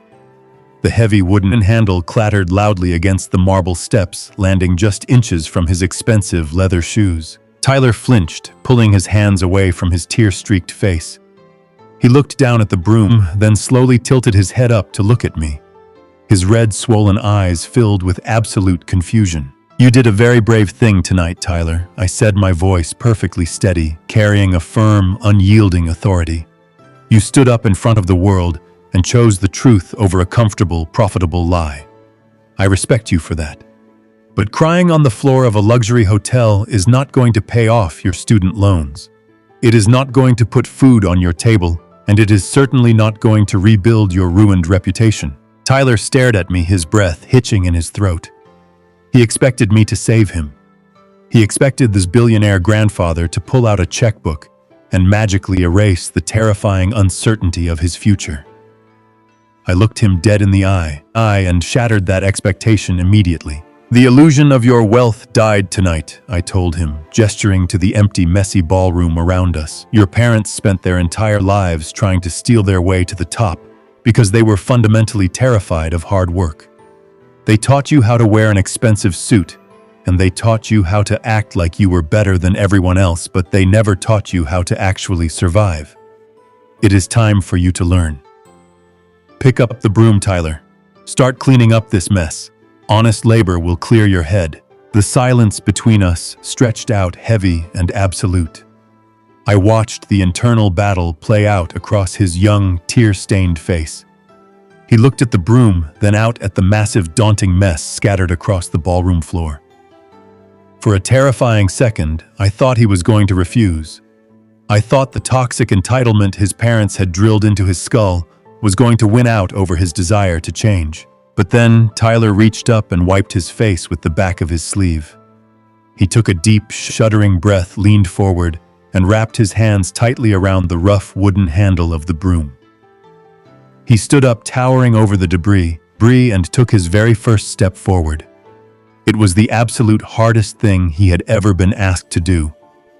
And it was the very first lesson in true, unforgiving independence that his parents had never bothered to teach him. The crisp morning air carried the scent of pine and fresh soil as a taxi pulled up to the curb. Tyler stepped out, looking exhausted, but remarkably clear-headed. He had spent the entire night sweeping the debris from the grand ballroom. That grueling physical labor had stripped away the last remnants of his entitled upbringing. He walked up the short gravel driveway, looking around in quiet disbelief. He was standing in front of my actual home. It was not a sprawling estate or a towering glass penthouse. It was a sturdy, simple wooden house tucked away in a quiet, unassuming suburb. The lawn was neatly trimmed, the front porch was modest, and the paint was a quiet shade of gray. This was the I had built for myself, far away from the blinding lights and toxic greed of the corporate world.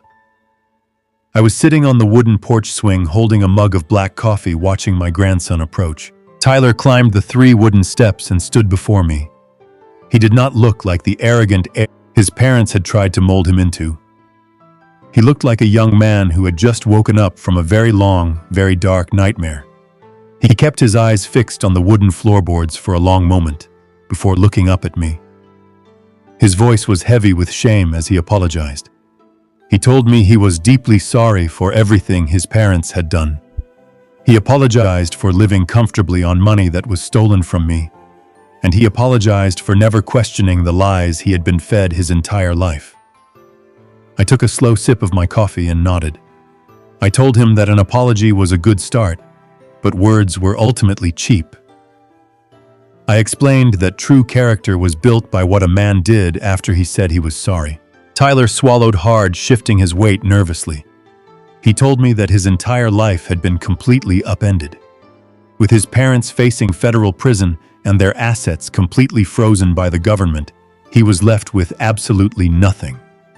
He explained that his university tuition was severely past due, and he was carrying a staggering amount of debt that his father had secretly taken out in his name. His voice trembled slightly as he asked the question I knew was coming. He asked if I could loan him some money. He pleaded for just a small cash loan, just enough to pay off his immediate debts and keep him from getting evicted from his campus apartment. He promised he would pay me back every single penny once he graduated and found a decent job. I did not hesitate. I set my coffee mug down on the small wooden table next to the swing. I looked him dead in the eye and told him absolutely not.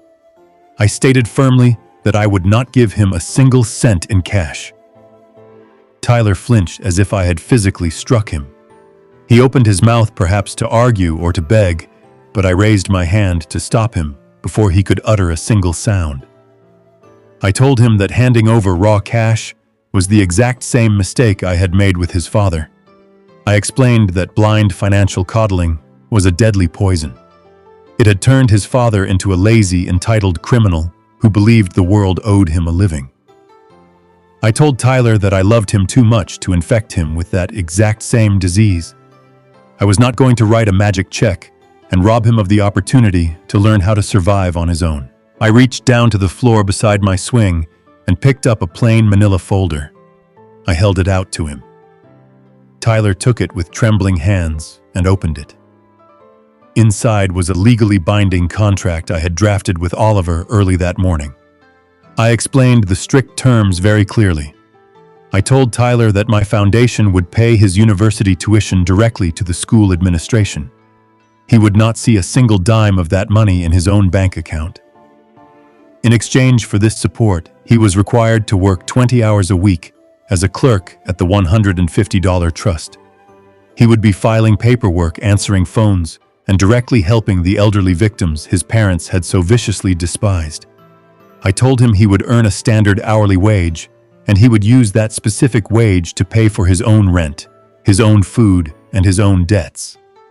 There would be no luxury cars, no designer clothes, and absolutely no free rides. Tyler read the document carefully.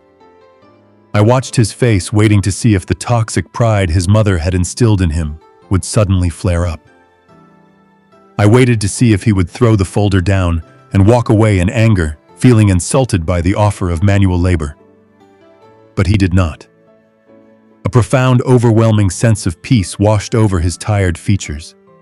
For his entire life, his parents had used money to manipulate him, to buy his loyalty, and to keep him comfortably trapped in their web of lies. This contract was completely different. It was an honest, unforgiving boundary. It was an opportunity to earn his own way in the world, with his head held high. Tyler looked up from the paper, his eyes shining with a new quiet determination. He asked me for a pen. I handed him the silver pen from my shirt pocket. He placed the folder against the wooden porch railing and signed his name at the bottom of the page without a single second of hesitation. The line was definitively drawn, and the foundation for a real family was finally laid. 6 months passed with the relentless, unstoppable momentum of a freight train. The heavy oak doors of the federal courthouse swung shut, sealing out the chaotic noise of the hungry press waiting on the front marble steps.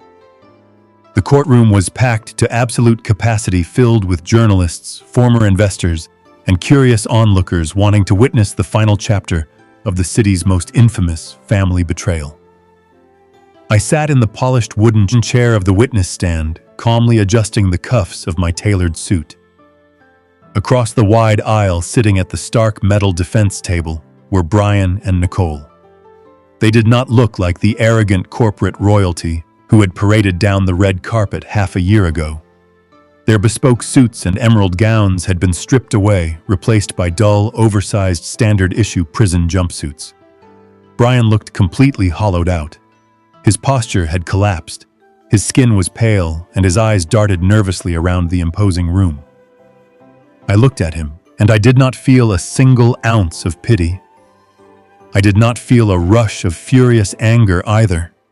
I felt absolutely nothing but the pristine, freezing clarity of a man delivering long overdue consequences. The prosecuting attorney approached the wooden stand and politely asked me to state my name for the official record. I leaned toward the microphone and spoke with a cold, unwavering precision. For the next 2 hours, I answered every single question they threw at me. I detailed the exact timeline of events, tracing the history of their deceit, without shedding a single tear, without my voice trembling, and without showing any sign of emotional weakness. The defense attorney tried to rattle me, attempting to paint me as a vindictive billionaire holding a petty grudge, but my composure was absolute iron. I did not give my son the satisfaction of seeing me break. I laid out the cold, hard facts of his betrayal, letting the sheer brutality of his actions speak completely for themselves. The prosecutor then turned his back to the defense table and walked over to the jury box, signaling the court clerk to turn on the massive evidence projector. He did not just focus on the $4 million embezzlement that had brought the federal agents to the gala. He dug much deeper. He pulled up documents from 15 years ago. The glowing screen behind the judge illuminated the original deed to my old suburban home, right alongside the power of attorney paperwork that had authorized the secret sale. The prosecutor then displayed a verified microscopic forensic analysis of the signatures. The forgery was undeniable. I explained to the silent, breathless courtroom exactly how Brian had orchestrated the theft. I described how he had slipped those specific pages into a thick stack of hospital bills and insurance forms, while I was heavily medicated, completely numb, and actively mourning the death of my late wife. I watched the faces of the 12 jurors as they processed the absolute depravity of his actions. Several of them physically recoiled, their expressions twisting in pure disgust. They saw the calculated predatory forgery from a decade and a half ago, perfectly paired with the brand new bank statements showing his stolen investor funds. The pattern of his staggering greed was laid bare for the entire world to judge. He had been a ruthless thief his entire adult life, stealing first from his grieving father and finally from the people who had foolishly trusted his business. Brian sank lower into his chair, unable to look at the screen, unable to look at the jury, and entirely unable to look at me. The trial did not drag on. The paper trail was far too overwhelming, the digital evidence too incredibly damning to debate. When the jury foreman eventually stood up to read the final decision, the tension in the room was so thick it felt suffocating. Guilty on all charges. The word echoed through the silent courtroom like a heavy steel vault door slamming shut forever. The federal judge, a stern, unyielding woman with absolutely no patience for white-collar criminals, did not hold back during the official sentencing. She looked directly down from her elevated bench at Brian and Nicole, her voice ringing out with sharp, unmistakable disdain. She condemned their actions as a sickening display of profound moral bankruptcy, noting that they had weaponized family trust for selfish financial gain. She raised her heavy wooden gavel and brought it down with a sharp, echoing crack. She sentenced them both to 15 years in a federal penitentiary. 15 years. It was a perfectly poetic, devastating symmetry. 1 year behind bars for every single year I had spent rebuilding my life from the absolute ashes they had left me in. Brian did not cry out. He did not scream or thrash against the bailiffs like he had at the charity gala. He simply dropped his head, his forehead resting heavily against the cold metal of the defense table. His shoulders slumped as the crushing, agonizing reality finally broke through his thick skull. The terrifying math of his own stupidity was playing out in his mind. He had thrown away a guaranteed inheritance of $1 billion biotechnology empire. He had lost wealth beyond his wildest comprehension, all because he was too impatient and too exceptionally greedy to earn $2 million honestly. He had sacrificed his freedom, alienated his only son, and destroyed his entire future for absolute nothing. The heavy silence in the courtroom lingered as the bailiffs stepped forward. They grabbed Brian by the arms and hauled him to his feet, preparing to take him away. He cast one final broken look back at the witness stand. But I was already turning away, perfectly at peace with the justice that had finally been served. The visitor room of the federal penitentiary was a masterpiece of sterile, depressing architecture. Fluorescent lights buzzed overhead, casting a sickly pale hue over the rows of scratched plastic chairs and thick, reinforced plexiglass dividers. I sat perfectly still in my designated seat, waiting. I did not feel anxious. My heart rate was as steady as the ticking of a grandfather clock. I was not there to offer forgiveness or to seek closure. I was there to deliver a final, definitive period to the end of a very long sentence. The heavy steel door on the opposite side of the room buzzed and clicked open. A correctional officer led my son into the visitor area. I watched Brian walk toward the glass, and for a fleeting second, it was difficult to reconcile the man in front of me with the arrogant, polished real estate mogul from 6 months ago. The bespoke midnight blue tuxedo had been replaced by an oversized, faded khaki jumpsuit. His posture was completely broken. His shoulders slumped inward, and his hair was thinning, unkempt, and graying heavily at the temples. The suffocating reality of a 15-year federal sentence had aged him a decade in just a few short months. He sat down heavily on the metal stool on his side of the glass. He reached out with trembling hands and picked up the black plastic telephone receiver.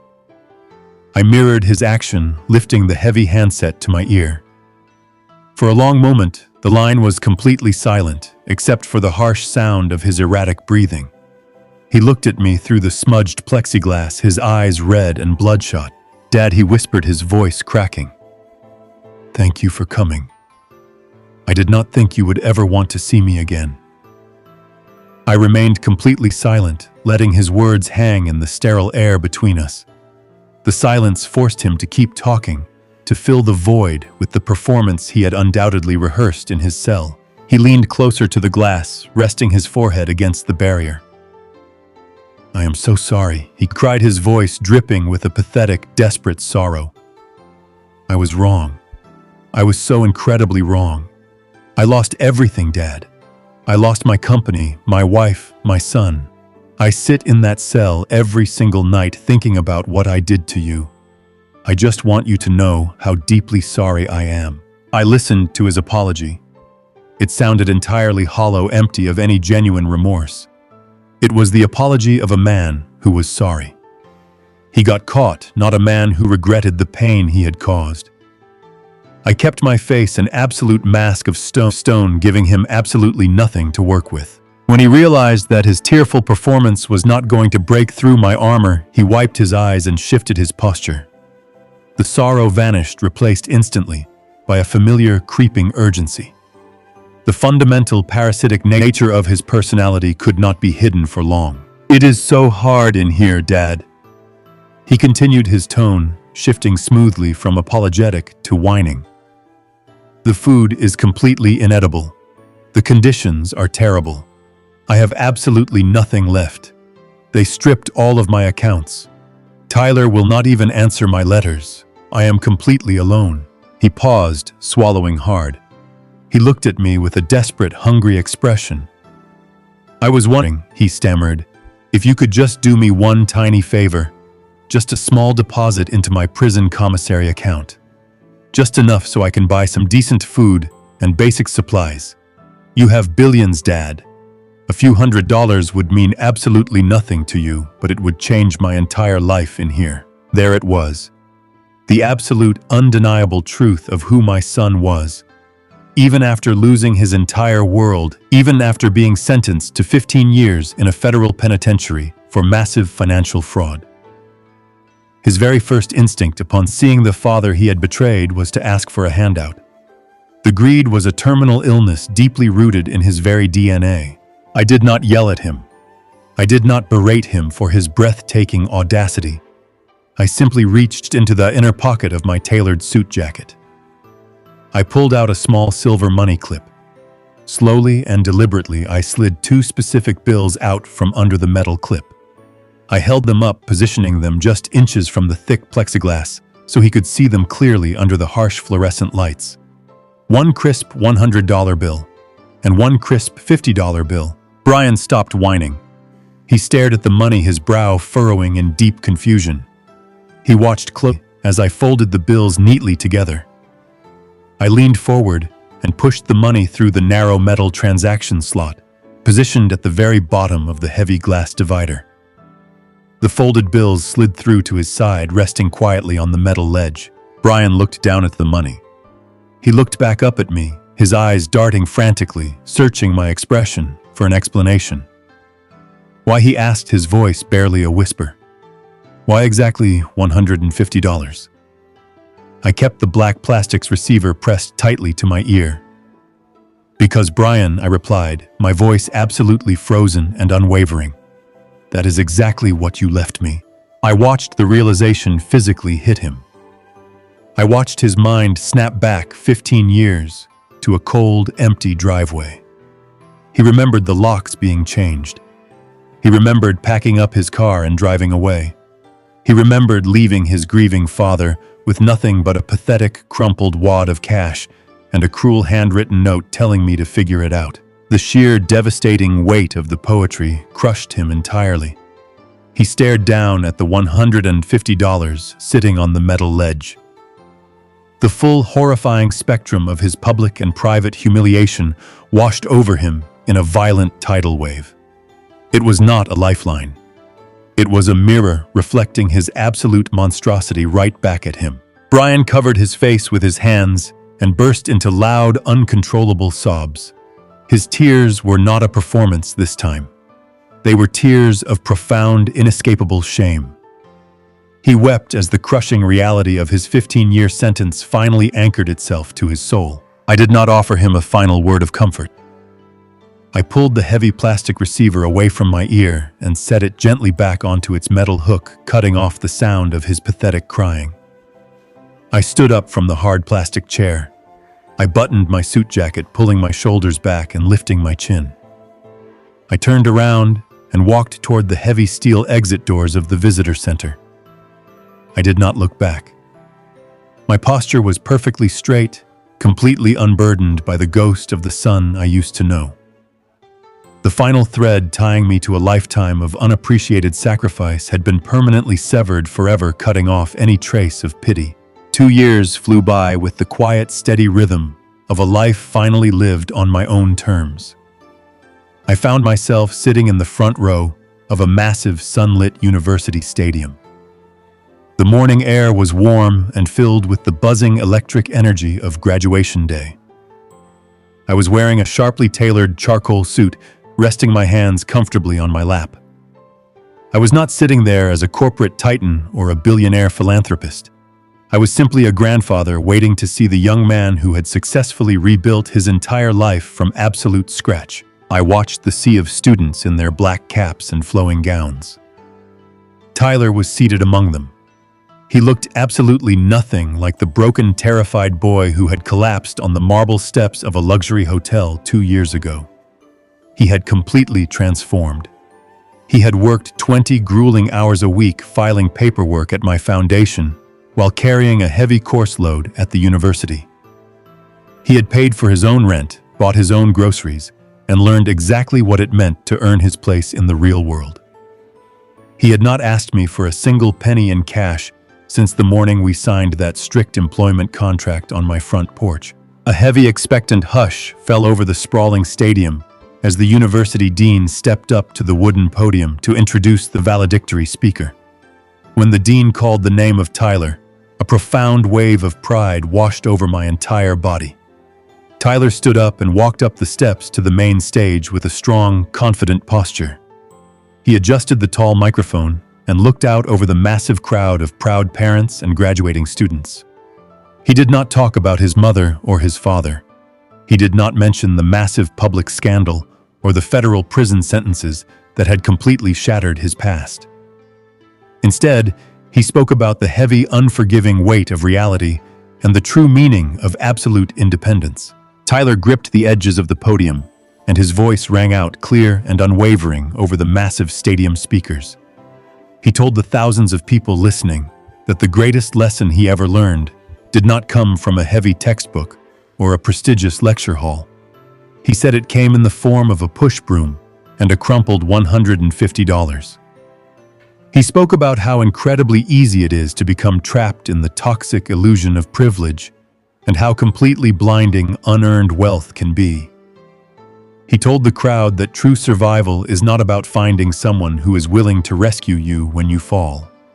He said, true survival is about finding the absolute internal strength to stand back up on your own 2 feet when nobody else is coming to save you. Tyler paused his speech and looked directly down at the front row, locking his eyes completely with mine. The entire stadium seemed to hold its breath as he delivered his final powerful words. He said the man who saved his life did not do it by writing a magic check or offering a comfortable lie.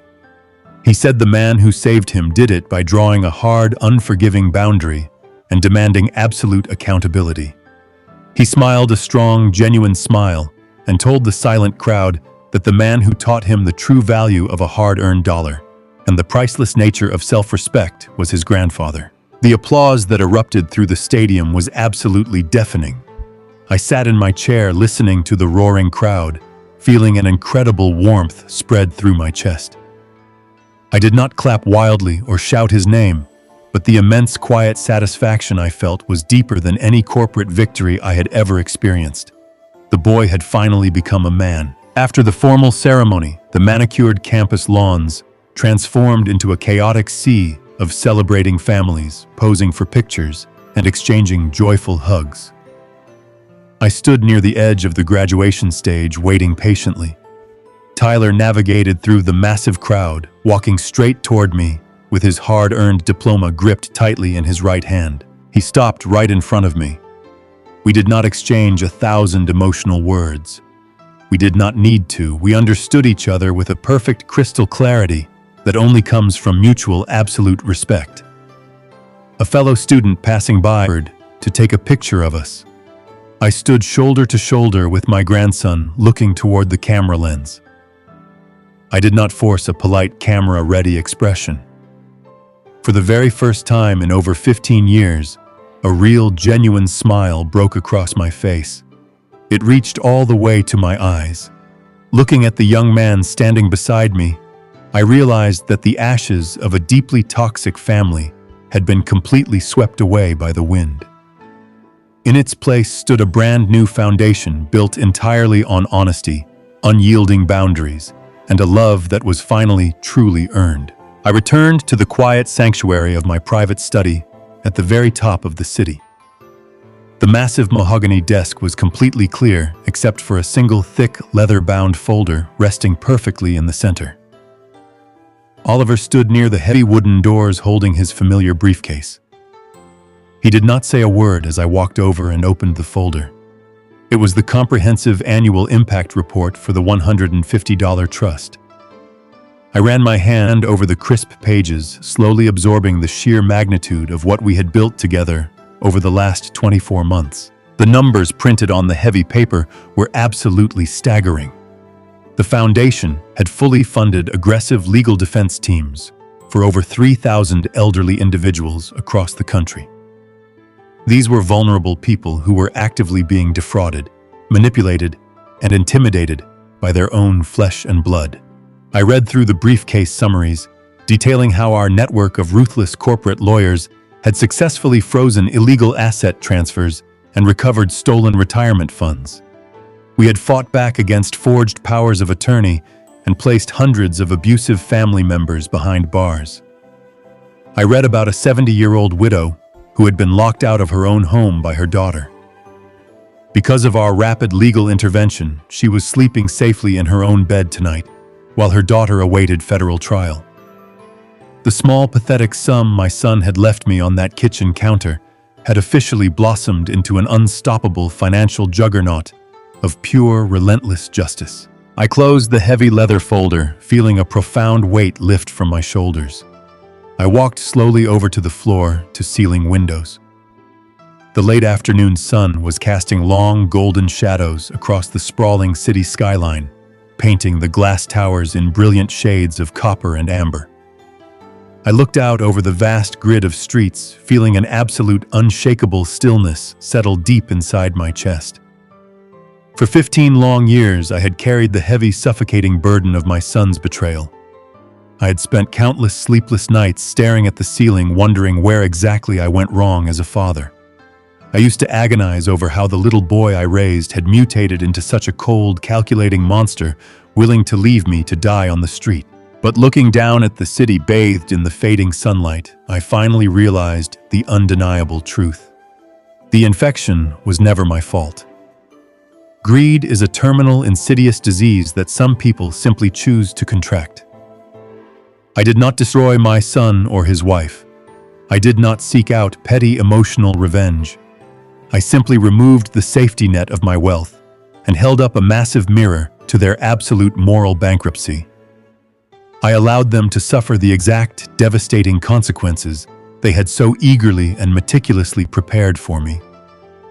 The rotten, diseased branches of my family tree had been ruthlessly severed without a single ounce of hesitation. Because of that painful, necessary amputation, the roots of my life were finally able to heal. The billion-dollar fortune that Brian had tried so desperately to steal was now acting as an impenetrable shield for thousands of forgotten people who had absolutely nobody else to fight for them. Oliver walked over and stood quietly beside me, looking out at the fading golden sunlight. He had been my sharpest weapon and my most loyal confidant through the darkest chapters of this war. He reached into his dark briefcase and pulled out a single pristine sheet of paper, placing it gently on the very edge of my mahogany desk. He looked at me with a deep professional respect and asked if I had made my final decision regarding the board of directors. He asked if I was finally ready to sign the official corporate documents and step down completely as the active chief executive of my biotechnology empire. I turned away from the towering glass window and looked down at the single dotted line waiting for my signature. I had spent my entire adult life building, accumulating, and fighting to survive in a ruthlessly competitive corporate world. I had cured physical diseases in the laboratory, and I had purged the toxic parasites from my own bloodline. I had secured my legacy, and I had successfully guided my grandson toward an honest, independent future. There were absolutely no more battles left for me to fight, and no more massive empires left for me to build. I reached into the inner pocket of my tailored suit, pulled out my silver pen, and pressed the ink firmly against the heavy paper. I signed my name with a smooth, unbroken stroke, feeling a quiet, profound sense of closure wash over the entire room. I placed the silver pen back into my pocket and turned to look at Oliver. I told him that the paperwork was officially done and the transition of power was complete. I buttoned my suit jacket, looking out at the horizon. One last time. I told him that I had spent the last 74 years surviving, working, and fiercely protecting my legacy from thieves in expensive suits. I smiled a calm, genuine smile and told him that now it was time for me to finally, truly live. The gentle, rhythmic clicking of my fishing reel was the only sound breaking the perfect stillness of the late afternoon. I sat in a weathered wooden chair on the edge of a quiet, secluded lake, miles away from the towering glass skyscrapers and the relentless noise of the city. The setting sun cast a long, warm copper glow across the surface of the water, reflecting off the gentle ripples and illuminating my face. I could feel the deep lines and heavy wrinkles around my eyes. But for the first time in a decade and a half, they were not carved by chronic stress or suffocating grief. They were settled in absolute, profound peace. My smartphone rested on the wooden dock beside my tackle box, completely dark and entirely silent.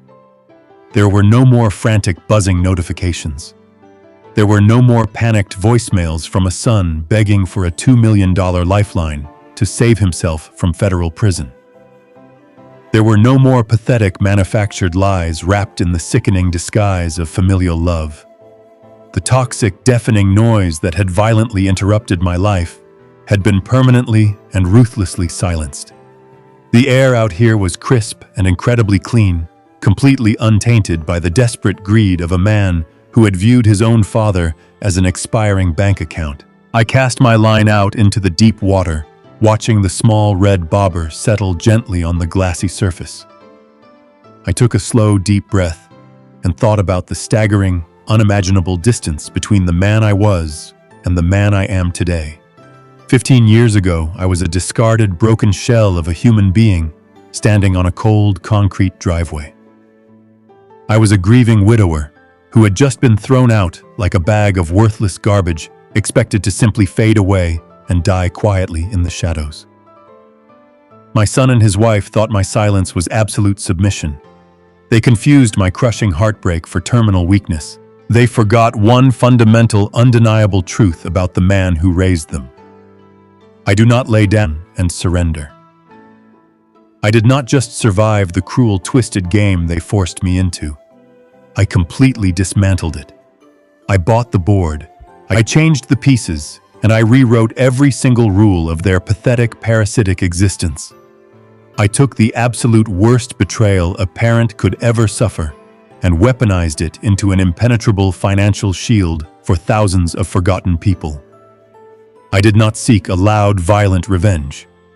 I simply held up a massive mirror and allowed their own staggering greed to swallow them completely whole. My grandson Tyler is currently sitting at a modest metal desk downtown, earning an honest standard hourly wage.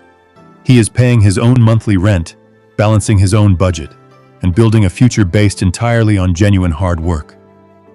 He visits me on the weekends, not to ask for a cash allowance, but to sit on this very dock and talk to me about his college classes, his daily struggles, and his authentic victories. He successfully broke the generational curse of entitlement, and he did it because I absolutely refused to hand him an easy, unearned salvation. I lost a son to the terminal poison of greed, but I managed to save my grandson by offering him the harsh, unforgiving cure of reality. I reeled my line in slowly feeling the satisfying mechanical resistance of the gears. Far away from this peaceful lake in the bustling heart of the financial district stands the grand marble lobby of my foundation. Thousands of people walk through those heavy glass doors every single day, seeking immediate refuge from the exact same financial abuse I suffered. They arrive broken and terrified, and they leave protected by an army of ruthless corporate lawyers. Right in the absolute center of that massive lobby, resting on a polished black granite pedestal, is a small reinforced glass display case. Inside that perfectly illuminated case rests a crumpled $100 bill, a single $50 bill, and a faded yellow piece of paper. The harsh, hurried handwriting is still perfectly legible. You will figure it out. That piece of paper does not sit hidden away in my private study anymore. It belongs to the public now. It serves as a permanent, immortal monument to every greedy, entitled child who mistakenly believes they can rob the parents who gave them life and simply walk away without consequence. It stands as a silent guardian for the elderly, reminding them that they do not have to accept abuse from the people who share their bloodline. I looked out over this quiet lake as the sun finally dipped below the dark green tree line, casting the sky in brilliant shades of violet and deep blue. A cool evening breeze brushed past my face, carrying the scent of pine and absolute freedom. I leaned back in my wooden chair, completely unburdened by the ghosts of my past. Let that small piece of yellow paper serve as a final definitive warning to anyone who mistakes a quiet old man for an easy target. The silence of a betrayed father or a discarded grandfather is never a sign of defeat. It is never an admission of weakness or an acceptance of a cruel fate. It is simply the deep, heavy calm before the absolute storm. It is the quiet, meticulous preparation before the natural order is restored once and for all. The greatest lesson I learned from this ordeal is that blood does not grant someone a permanent pass to disrespect or manipulate you. Family should be a foundation of support, not a breeding ground for entitlement and toxic betrayal. When people show you their true colors by discarding you at your lowest point, you must have the absolute courage to believe them. Rebuilding your life requires severing the ties that bind you to parasites. True wealth is not measured by the money in your bank account, but by the undeniable peace you achieve when you finally stop allowing ungrateful people to drain your spirit.